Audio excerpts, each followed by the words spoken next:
నమస్తే welcome to Suman TV. New year వస్తుందంటే చాలు యువతకు ఎక్కడ లేని ఊపు వచ్చేస్తుంది. న్యూ ఇయర్ పార్టీ కోసం ముందు నుంచే స్కెచ్ వేస్తారు.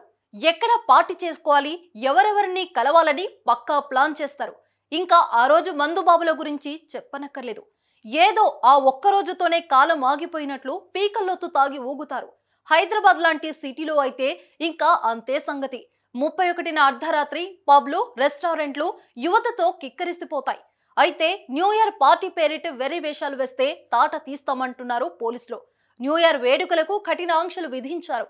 ఆ ఆంక్షలకు పాటించకపోతే కఠిన చర్యలు తప్పవని హైదరాబాద్ నగర పోలీస్ కమిషనర్ కొత్తకోట శ్రీనివాస్ రెడ్డి హెచ్చరించారు.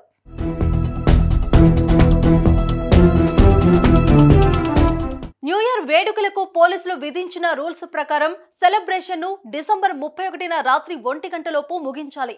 పబ్లు, రెస్టారెంట్లతో పాటు ఈవెంట్ నిర్వాహకులు 10 రోజుల ముందే అనుమతి తీసుకోవాలి. ప్రతి ఈవెంట్లో సీసీ కెమెరాలు, సెక్యూరిటీని తప్పక ఏర్పాటు చేయాలి. 45 డెసిబెల్స్ కు మించిన ఎక్కువ సౌండ్ పెట్టకూడదు. ఈవెంట్ సామర్థ్యానికి మించి పాసులు ఇవ్వకూడదు. ఇవే కాదు, న్యూ ఇయర్ వేడుకలో డ్రగ్స్, గంజాయి వాడితే కఠిన చర్యలు తీసుకుంటామని సిపి శ్రీనివాస్ రెడ్డి హెచ్చరించారు.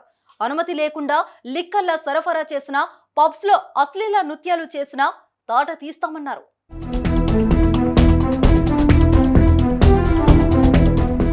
ప్రధానంగా మందుబాబులకు సిపి నుంచి సీరియస్ వార్నింగ్ ఇచ్చింది.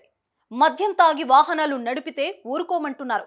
న్యూ ఇయర్ రోజు డ్రంక్ అండ్ డ్రైవ్ తనిఖీలు నిర్వహిస్తామని, ఆ తనిఖీలో పట్టుబడితే 10,000 జరిమానా, 6 నెలలు జైలు శిక్ష విధిస్తామన్నారు. అవసరమైతే డ్రైవింగ్ లైసెన్స్ కూడా రద్దు చేస్తామని హెచ్చరించారు.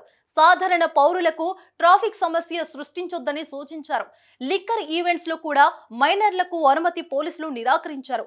ఒకవేళ ఈవెంట్లలో మైనర్ కనబడితే ఈ నిర్వాహకులపై కఠిన చర్యలు తీసుకుంటామని సిపి శ్రీనివాస్ రెడ్డి హెచ్చరించారు. రాష్ట్రమంతా ఎలా ఉన్నా న్యూ ఇయర్ సెలబ్రేషన్ అనగానే హైదరాబాద్ లో కనిపించే సందడి అంతా ఇంత కాదు. చిన్న పెద్ద అనే తేడా లేకుండా అంతా కలిసి గ్రాండ్ గా ఈ వేడుకల్ని సెలబ్రేట్ చేసుకుంటారు. అందుకే అన్ని వర్గాలను ఆకట్టుకునేలా పబ్లు, హోటల్స్, బార్లు, రెస్టారెంట్లు సరికొత్త ఆఫర్స్ తో సిద్ధమవుతాయి. ఫుల్ ఎంటర్టైన్మెంట్ తో ఈవెంట్లను ప్లాన్ చేస్తారు. రాత్రి నుంచి తెల్లారి వరకు డీజేలతో హోరెత్తిస్తారు. అయితే పోలీసులు మాత్రం అందుకు నో అంటున్నారు. పక్కాగా రూల్స్ పాటించాల్సిందే అంటున్నారు. So be careful.